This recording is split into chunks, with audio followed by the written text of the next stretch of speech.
ओम शक्ति पराशक्ति। बचपन से ही मेरी अभिरुचि आध्यात्म के साथ साथ ज्योतिष में भी थी। शुरुआत में मेरे दादाजी ने ज्योतिष शास्त्र के कुछ पाठ पढ़ाए, पर जब मेरी रुचि उसमें अधिक होकर पढ़ाई में बाधक बनने लगी, तो उन्होंने मुझे धमका दिया कि अब तुम ज्योतिष के पुस्तकों को नहीं छूना। पर आदत तो छूटती नहीं थी, बड़े होने के बाद भी लगी रही। अगर किसी भी ज्योतिष से मिलता तो उनसे अपने जातक के बारे में पूछता और यह भी जानने की कोशिश करता कि वे किस आधार पर कर रहे हैं। 90 के दशक में मेरी मुलाकात दिल्ली के एक अच्छे ज्योतिष से हुई। नाम उनका डॉक्टर जोगिंदर बब्बर। यमुना पार विजयनगर कॉलोनी में रहते थे। पेशे से वे दंत चिकित्सक थे, पर लोक कल्याण के लिए बैठकर लोगों की जन्म पत्री देखते, उस हिसाब से निदान बताते और बहुत बार तो पत्थर या अंगूठी अपनी तरफ से मुफ्त दे देते। मैंने भी उनसे इस विषय में काफ़ी बार मुलाकात की। इस बीच 1998 में मेरा मेलमरवतुर जाकर अम्मा से मिलना हुआ। अम्मा ने मुझे तीसरे ही दर्शन में कहा कि तुम्हारा जो भी होना है वह मेरे ही हाथ में है। तब तक अम्मा में इतनी आस्था हो चुकी थी कि मैंने अपनी जन्म पत्री को दिखाना छोड़ दिया था, पर डॉक्टर साहब के यहाँ आना जाना लगा ही रहता था। वे सज्जन पुरुष थे, नेक दिल इंसान थे। 2003 में अम्मा ने अचानक एक दिन मुझे उनके चरण कमलों की पूजा के समय कहा कि तुम मंदिर के करीब आ गए हो। मैंने उनसे पूछा कि इसका अर्थ क्या है।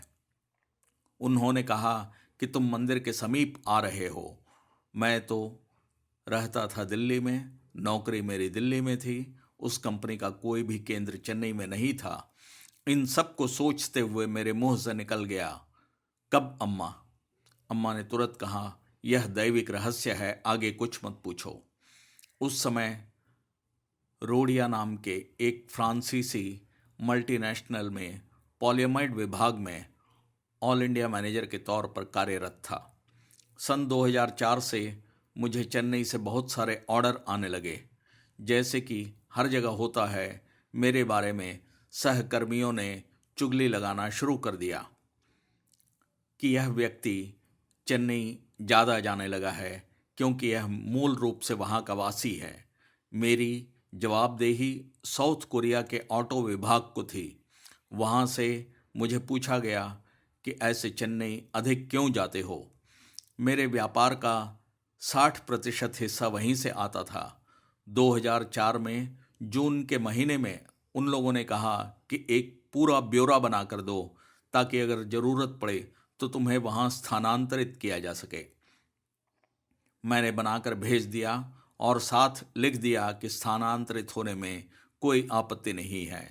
जब भी अम्मा से पूछता, अम्मा दैविक रहस्य कहकर टाल देती। इस बीच फिर से जन्म पत्री का ख्याल आया और उसे लेकर मैं डॉक्टर साहब के पास गया।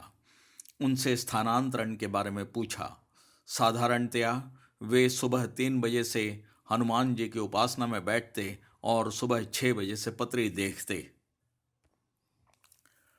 पहचान थी, इसलिए उन्होंने कहा कि छोड़ जाओ भाई, कल सुबह ध्यान के बाद देखूंगा। साथ ही उन्होंने मेरी पत्नी की भी पत्री मांग ली। अगले दिन उनका फ़ोन आया। मैंने पूछा, डॉक्टर साहब क्या देखा?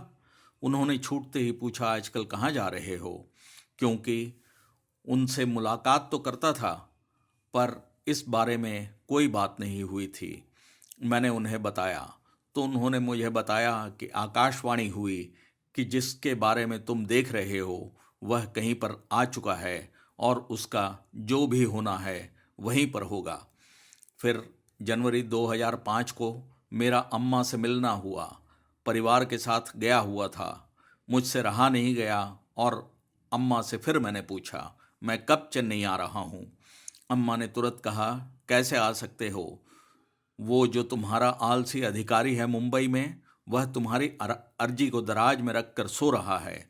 जाओ, जाकर उससे पूछो। मुंबई में मेरे एमडी बैठते थे। जनवरी के दूसरे सप्ताह कार्य के सिलसिले में मेरा मुंबई जाना हुआ। मैं एमडी के सामने बैठा हुआ था। अम्मा की बताई बातें मेरे दिमाग में घूम रही थी। एक तरफ सोच रहा था कि पूछूं ना पूछूं, पर दूसरी तरफ दिमाग में आ रहा था कि मेरी अर्जी दराज में कैसे हो सकती है। अम्मा ने ऐसे ही कह दिया होगा, क्योंकि मेरी अर्जी तो ईमेल के जरिए गई थी। कुरिया विभाग को भी उनके ही माध्यम से लिखा था, पर अम्मा ने कहा था इसलिए मैंने पूछ ही लिया। पूछने की ही देर थी कि उन्होंने तुरंत कहा, ओह सुब्बू, मैं तो भूल ही गया। उसके बाद उन्होंने दरवाज़ खोला। मैं आश्चर्य से उस ओर देख रहा था। अम्मा की बातें दिमाग में घूम रही थी और सोच रहा था कि आगे क्या होने वाला है। उन्होंने अपना लैपटॉप निकाला और कहा कि मैंने इस मेल को कोरिया भेजना भूल गया था, अभी भेजता हूँ। मेल भेजने के बाद उन्होंने कहा 1 बज रहे हैं, चलो खाना खाकर आते हैं। हम दोनों खाना खाने बाहर चले गए। वापस जब 3 बजे के करीब आए तो स्थानांतरण की अर्जी कोरिया वालों ने स्वीकार कर ली थी। ओम शक्ति पराशक्ति।